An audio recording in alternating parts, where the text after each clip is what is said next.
Swadika, and thank you for joining us for the morning edition of NBT World Brief. You're with me, Thira Kausan. The public was allowed to pay their respects before the royal remains of Her Majesty Queen Sirikit, the Queen Mother, for the first time yesterday at the Dusit Mahaprasad Throne Hall in the Grand Palace. Large crowds gathered at Sanam Luang along the routes leading to the Grand Palace yesterday as mourners made their way to pay their respects to Her Majesty Queen Sirikit, the Queen Mother, at the Dusit Mahaprasad Throne Hall. His Majesty the King granted permission for the public to enter and offer their final homage following the completion of the 15-day royal marriage-making ceremony. The Bureau of the Royal Household will continue to open the area for public respects daily from 8 a.m. to 9 p.m., divided into 4 time slots.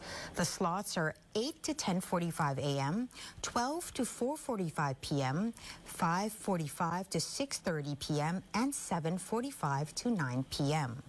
Visitors are asked to dress respectfully in morning attire. Men should wear black-colored shirts, long black trousers, and black closed-toed shoes.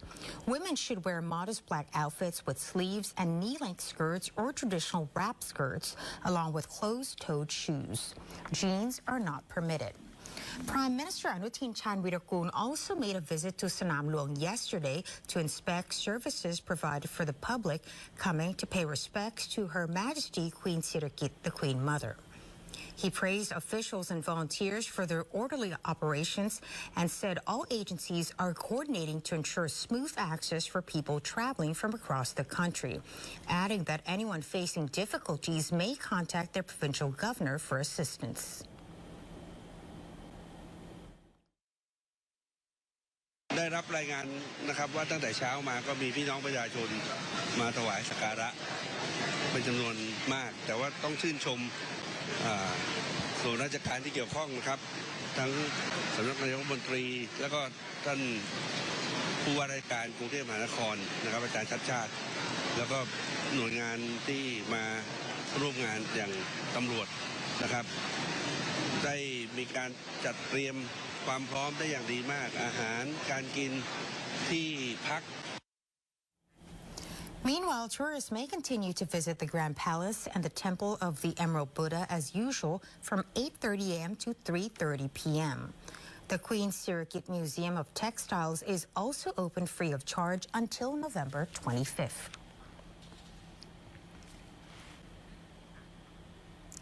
The Prime Minister will visit Mesot later today to oversee border security operations, including the repatriation of foreign nationals who entered Thailand illegally.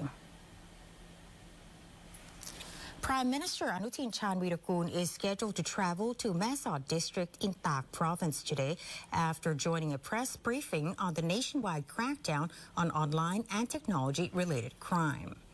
Government spokesperson Siripong Angkasakun-Kiat says the visit follows the Prime Minister's directive to closely monitor security conditions along the Thai-Myanmar border. The government is prioritizing action against transnational crime, call center syndicates, and illegal border crossings.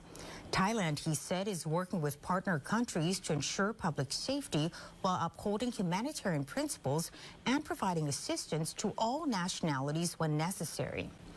Upon arrival at Mesot Airport, the Prime Minister will meet with the Ambassador of India to Thailand to reinforce bilateral cooperation on managing foreign nationals and enhancing border security. He will later inspect operations conducted by related agencies, receive briefings, and observe the repatriation of 195 Indian nationals being sent back on an Indian Air Force aircraft. The spokesperson stressed that this mission demonstrates the government's commitment to systemic, center-based border management to prevent illegal entry, human trafficking, cross-border crime, and the misuse of migrant workers. He added that Thailand is strengthening cooperation with strategic partners, particularly India, to protect the public and ensure all actions remain aligned with human rights principles. Thailand's appeal as an investment hub continues to rise, with the latest figures showing strong growth in both domestic and foreign-backed projects. The Board of Investment, or BOI, reports that in the first 9 months of 2025, applications for investment promotion surged, reaching a total value of more than 1.37 trillion baht from over 2,600 projects, almost double compared to the same period last year. BOI officials say this reflects growing investor confidence in Thailand's fundamentals, long-term growth potential, and its role as a regional investment center in ASEAN. Now, key sectors attracting high-value investment include digital, electronics and electrical appliances, renewable energy, automotive and parts, agriculture and food, petrochemicals, medical and tourism. Foreign direct investment also expanded, with 1,947 projects valued at nearly 980 billion baht, a rise of 82%. Singapore leads in investment value, followed by Hong Kong, China and the UK, driven by large data centers, battery manufacturing for electric vehicles and energy storage systems. The BOI says these investments are expected to boost employment, technology development, exports, and domestic supply chains. Thailand is accelerating approvals under the Thailand Fast Pass initiative to turn projects into tangible economic impact quickly.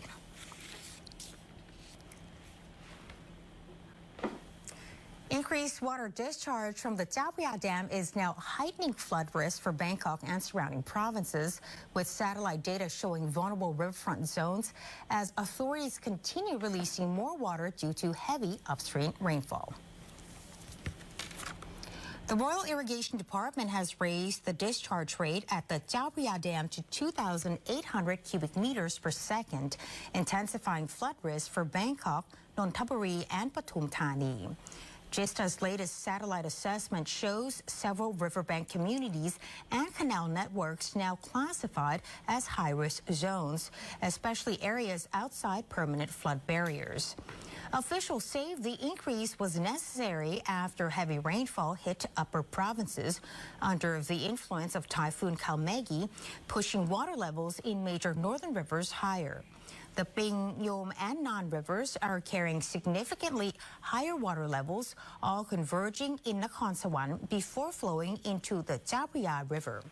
Officials say the combined flow moving downstream is now very strong, the Chao Phraya reaching close to full capacity.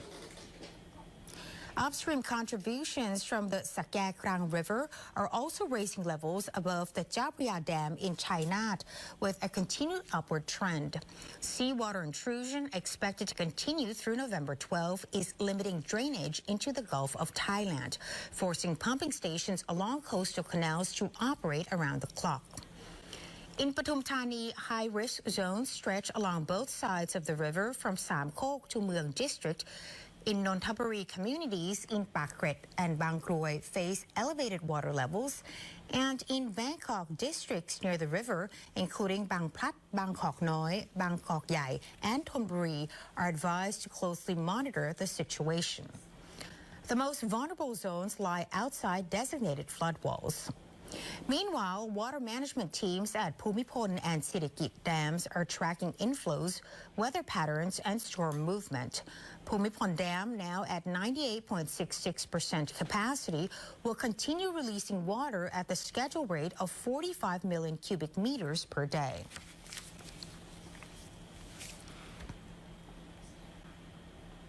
And lastly, SIRIRAJ Hospital has opened a medical art exhibition designed to bring hope to cancer patients and raise funds for advanced cancer research.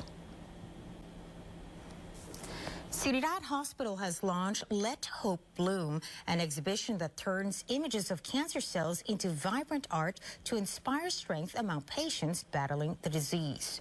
Artwork inspired by white blood cells and various cancer types, including lung, colon, and breast cancer, is on display from November 4th to the 16th at the Bangkok Art and Culture Center. The initiative is led by Professor Dr. Apishad Asawamongkol-Kun, Dean of the Faculty of Medicine at SIRIRAJ Hospital. He says the exhibition reflects SIRIRAJ's focus on modern cancer treatment, including the use of AI in diagnostics and ongoing studies into cell-based and gene-based therapies for complex cancers, research that requires significant funding. ความตั้งใจก็คือเพื่อที่จะให้กำลังใจให้พลังในการอยู่รอดของผู้ป่วยที่เป็นโรคมะเร็งในประเทศไทยทั้งหมดการจัดนิทรรศการครั้งนี้เป็นการแสดงออกถึงความรักและก็ความเมตตาของพวกเราชาวไทยที่ส่งต่อถึงผู้ป่วยนี้ครับก็ขอให้การจัดนิทรรศการครั้งนี้เป็นสิ่งหนึ่งที่อยากจะให้คนไทยทุกคนนะครับมาช่วยกันให้กำลังใจกับคนไทยที่มีความทุกข์ทรมานจากโรคมะเร็ง Visitors can support the cause by purchasing floral art prints, flower-themed T-shirts, or writing messages of encouragement for cancer patients. Thailand records over 140,000 new cancer cases each year, and more than half of those patients do not survive due to late diagnosis or aggressive disease. Organizers hope this exhibition will help strengthen treatment capabilities and lift the spirits of those fighting cancer. And that wraps up our morning edition of NBT World Brief. Stay updated with the latest developments and more stories. Just scan the QR code on your screen to access our full coverage across all media platforms. Until next time, Sawasdee ka.